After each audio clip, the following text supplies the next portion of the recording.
E aí, galerinha, tudo bom? Professor Marlon Ferreira Corsi, professor de cálculo.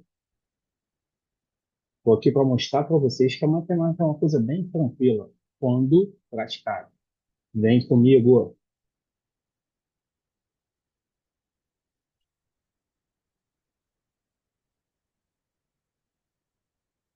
Veremos o teorema fundamental do cálculo, parte 2. Professor Marlon Ferreira Corsi.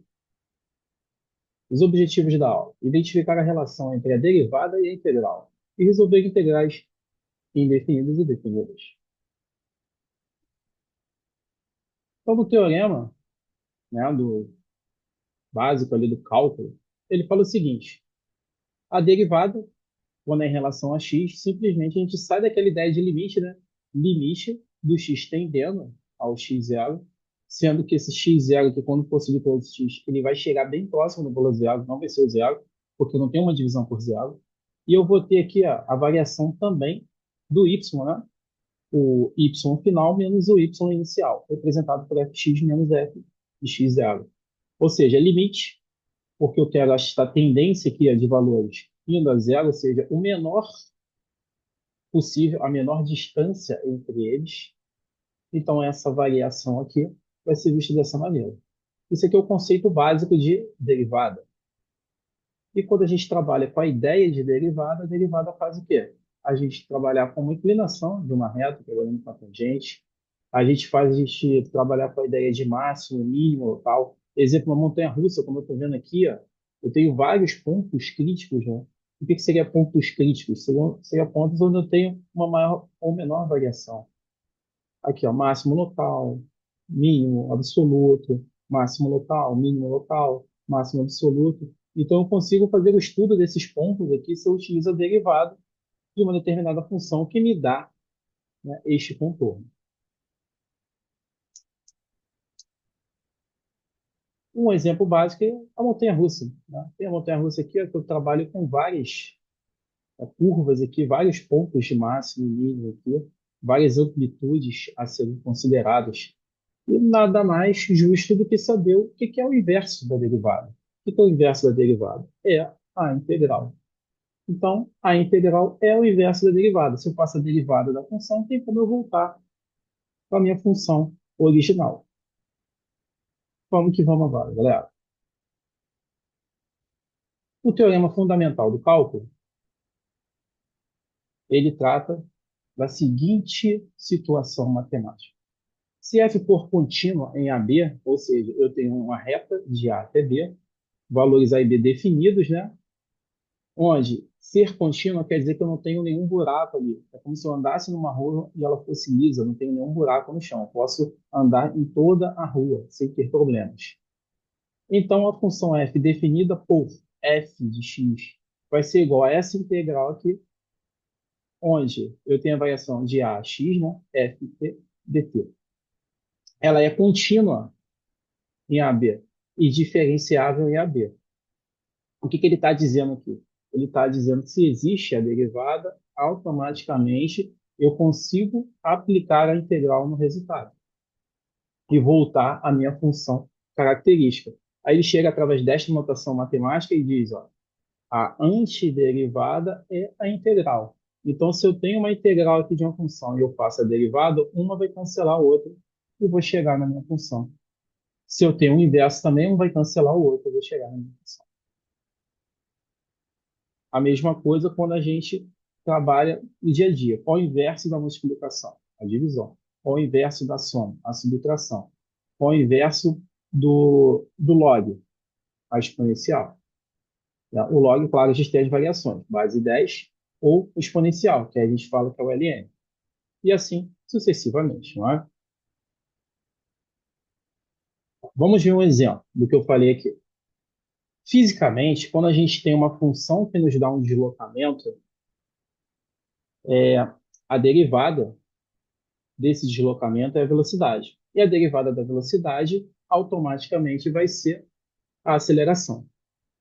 Isso que ele fala aqui, ó. Sabemos que a velocidade é a taxa de variação do espaço sobre o tempo, é delta S sobre delta T, fisicamente. Isto é, a velocidade é igual à primeira derivada do deslocamento. Aí, na aula anterior, né? No caso, numa aula de física dada ali, ele chega e fala o seguinte: ele te dá essa integral aqui e fala: a integral da velocidade, ela vai ser simplesmente o meu deslocamento. Só que eu vou ter o deslocamento fazendo referência com o valor final, que é o b, e o valor inicial, que é o a. E ele fala que esse intervalo aqui, ele é contínuo.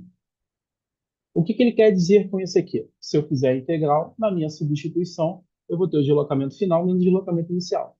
E vou ter ali a área do deslocamento. As notações comuns são essas. Achei a função, eu tenho FB menos FA. Ou essa representatividade aqui. O que ele quer dizer com isso? Vamos, por exemplo, para ficar mais simples, né? Então, aqui, ó, a posição de um ponto P sobre um eixo é dada por isso aqui. Ou seja, eu tenho um eixo, né? Uma reta ali, x, ali, e y. Aí eu tenho essa função, que me dá o deslocamento. O P está ali na função. Se eu quero saber a velocidade que ele está se deslocando, uma montanha-russa, eu quero saber a velocidade ali, e eu tenho essa função que me dá o contorno, o que eu vou fazer? Vamos para a nossa prancheta. Então, aqui ele está falando o seguinte, ó, pelo teorema anterior, ele fala que se eu tenho o deslocamento em relação ao tempo, né, se eu fizer a derivada deste cara, né, se eu pegar aqui e fizer a derivada, eu vou ter a velocidade. É isso que ele diz. Ou seja, se eu estou com essa posição e esse aqui é o meu deslocamento, então fazendo a derivada do x ali em relação ao tempo, eu vou ter a velocidade que ele está se deslocando. Então vamos lá. A velocidade, né, vai ser igual à derivada. A derivada desse cara que eu dou um peteleco no 2, ele vem multiplicando, então dá 8t, e aqui eu vou ter o expoente menos 1. Mas a derivada desse cara aqui fica só o 3. E a derivada de uma constante é zero. Então, isso aqui é a velocidade. Se eu fosse calcular a aceleração em relação ao tempo, eu faria a derivada novamente. Então, fazendo a derivada desse cara, só daria o 8 aqui. Beleza. E o que nós vimos anteriormente, se eu quiser sair daqui ó, e voltar, né, as casas aqui para poder chegar na minha função primitiva, ou seja, na minha função original, eu posso pegar daqui para cá, ó, fazer uma integral. Se eu fizer a integral desse cara, o que vai acontecer? Vou mudar de cor aqui.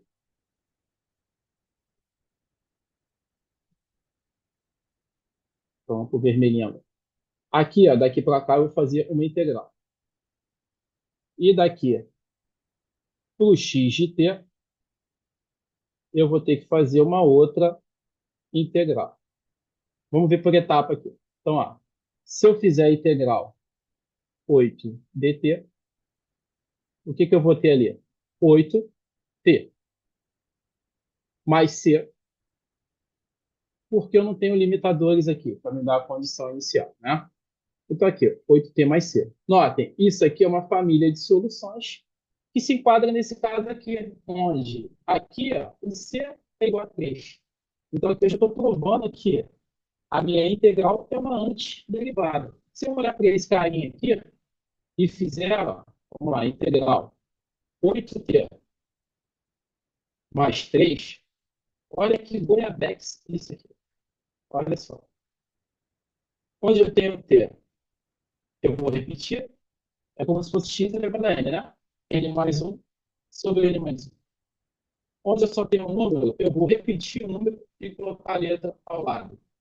Vai ser porque eu não tenho limitador. Se eu simplificar aqui, olha que lindo aqui. Olha só como a matemática é linda. 4t ao quadrado mais 3t mais c. Note, a cara desta solução aqui ó, é essa aqui, ó, que é uma solução que a gente fala particular, porque a gente não tem o valor de C. Ah, professor, como é que eu acho o valor de C? Isso aqui é a condição inicial de medição do sistema. Fisicamente, o cara pode falar ali, quando o X, vamos lá, ele pode falar assim, como condição inicial. Ó, condição inicial. Para poder bater lá em cima aquele cara lá. A condição inicial é o seguinte, ele fala X, quando T é zero, ele é igual a menos 2.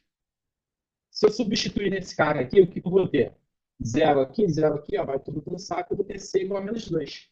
Ou seja, nessa condição inicial, eu chego nesta paradinha aqui e provo, né, a antiderivada, que é a integral. Então, isso aqui que ele estava falando anteriormente. É que se eu fizer as derivadas, se eu tiver nessa situação aqui, ó, de não substituição, ou seja, não tenho um intervalo aqui definindo uma área, eu consigo fazer diretamente a minha integral e voltar à função anterior. Beleza. Vamos ver mais exemplos. Então, aqui, ó, o que a gente viu ali? Poder relembrar rapidamente, né? A gente viu que, devido à relação dada pelo TFC entre antiderivadas integrais, a notação integral efetiva de x é tradicionalmente usada como uma antiderivada de f e é chamada de integral indefinida. Por que indefinida? Porque eu não tenho aqui o a e o b. Então, eu tenho uma função como resposta. É essa função que é dada como resposta, eu consigo voltar à forma primitiva dela. Eu consigo também derivar e chegar no início do cálculo ali. E assim sucessivamente. Agora, se eu tenho valores ali, eu não consigo fazer isso. Ou seja, se eu tiver a integral aqui de x ao quadrado de x, pela regra da integração, ó, que é x elevado a n, então eu quero 2 mais 1 sobre 2 mais 1. X ao cubo sobre 3 mais c, porque eu não tenho esse limitador. Isso aqui que está generalizado, sim, pode ser qualquer valor, eu consigo fazer a derivada desse cara e voltar para esta forma aqui, ó, fazendo a prova real. Que foi feita aqui do lado. Derivei em relação a x, aqui dá zero, aqui o 3 décimos explicando aqui parcial, e aqui fica 3 menos 1, x ao quadrado. Beleza. Isso quando eu estou com a ideia de integral indefinida. Então, quando eu tenho integral indefinida, o c é uma parte da solução. Então, esse valor constante ele faz parte da antiderivada. Quando eu estou com a integral definida, ou seja, eu tenho valores de A, B aqui, eu vou ter um valor numérico como resposta. Ou seja, esse carinha aqui, ó, que antes ficava certo, ele simplesmente, né, vou botar aqui na prancheta aqui, ele simplesmente, ao se colocar limitadores, ou seja, você bota aqui do zero até um x ao quadrado dx, agora, por ser definida, não entra a letra C. Então, a resolução é a mesma coisa. Aqui vai dar x ao cubo sobre 3. O mais C não vai entrar, mas vai entrar aqui, ó, de 0 até 1. Vou substituir os limitadores, ó, valor superior menos o valor inferior. Então, aqui eu vou ter um terço. Aqui eu tenho uma condição que me dá uma unidade de área. Aqui me dá uma área. Porque eu tenho início e fim do movimento. Eu tenho início e fim da medição. Eu não consigo daqui voltar para a minha função. Mas eu consigo aqui, ó, olhando esse carinha aqui, identificar se eu fiz certo a minha integral ou não. E se eu derivar esse cara, eu vou voltar para essa condição de x ao quadrado. Lembrando a diferença das duas. Ó. Aqui, quando eu não tenho o a e o b, vai aparecer automaticamente o mais c. Quando eu tenho o a e o b, não vai aparecer o mais c. Em compensação, eu vou chegar num resultado numérico.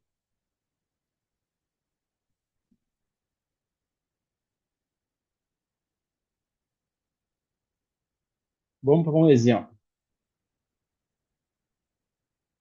Aqui ele tem a integral de 0 a 1, 4 mais 6x ao quadrado dx. Aqui é uma aplicação diretamente, né, matemática. Então, eu tenho ali a integral, eu tenho que resolver. O que eu observo aqui é que eu tenho uma soma. Então, quando eu tenho soma ou subtração, eu faço a integral do primeiro mais a integral do segundo. Como aqui é uma constante, vai sair a constante e vai ficar ali o meu 4x. E aqui, como eu tenho x ao quadrado, sai a constante, fica x ao cubo sobre 3. Né? Ele vai abrir aqui, tá? Ele faz a integral do primeiro e a integral do segundo. Abrir e tirei a constante, fica dessa maneira.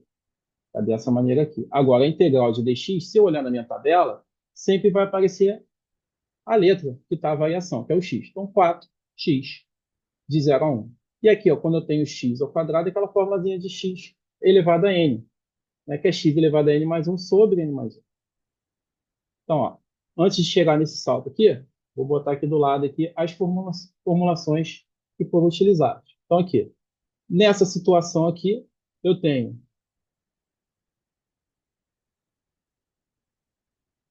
o 4, que é a constante.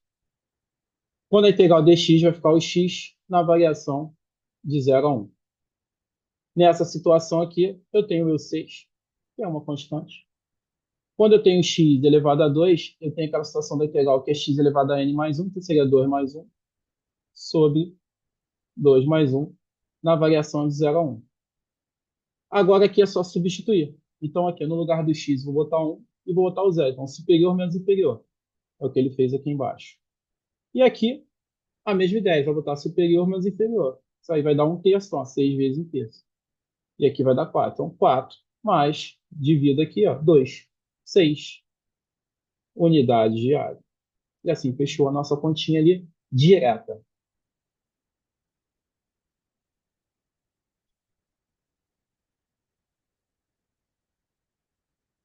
Posso ter também exemplos desse tipo aqui, ó. Não um cálculo direto, mas uma situação que eu tenho uma área definida por uma função. Então, ele quer a área abaixo dessa função aqui. A minha função é x ao quadrado. E aqui ele já me deu os limitadores aqui. Ele falou, ó, a minha função vem do 0 até 1 aqui em x. Então, se eu decorrer essa medição aqui, eu pego toda essa superfície aqui. Que exemplo disso aqui pode ser do dia a dia? Pode ser o escoamento de algum líquido, pode ser o funcionamento de algum motor, N possibilidades, né? Na matemática pura, a gente pega esse cara e faz uma integral. Então, o que seria a minha integral aqui, se observar? Eu sei que a minha integral vai ser fx dx, onde a variação é de a a b. Então, isso aqui é a minha formulação. A função é essa, ó, x ao quadrado, e o a a b é isso aqui, ó. Então, é só substituir ali, ó, tranquilamente, 0 a 1, x ao quadrado dx. E fazer o meu cálculo. Faço o meu cálculo aqui, ó, que daria x ao cubo sobre 3, e boto a minha variação aqui, que seria de 0 até 1. Substituo 1 e o 0, chego na minha resposta. Bem tranquilo, bem direta, né? Nós podemos assim dizer. Então, o que a gente viu aqui na nossa aulinha? O teorema fundamental do cálculo, segunda parte. Vimos a relação entre a derivada e a integral. Uma coisa é o inverso da outra.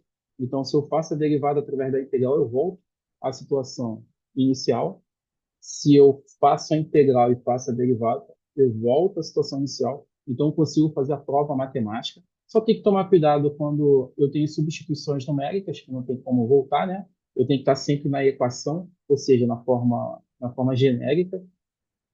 Vimos ali algumas aplicações diretas, que foi a integral numa função direta, e foi a integral numa área, né, de área de uma superfície, onde eu tenho que ter a função que vai me dar o corte daquela superfície ali, os limitadores.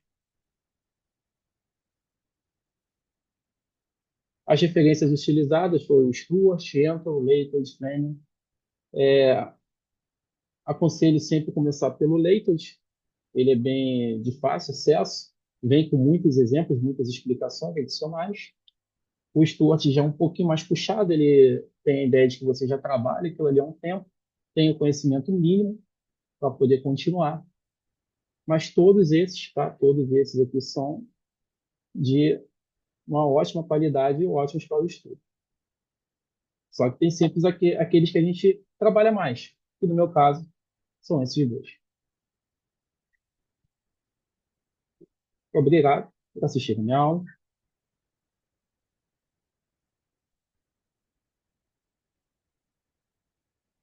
Espero que isso seja o início, né? Vocês tenham iniciado agora o estudo de vocês da parte de integral e derivada. Continuem, continuem, foquem. Você tem que ter um foco para poder você ir evoluindo. A matemática é assim mesmo, tá? Você vai treinando, treinando. Quando você vê, já dominou aquele assunto e está indo para frente. Muito obrigado e até uma próxima oportunidade.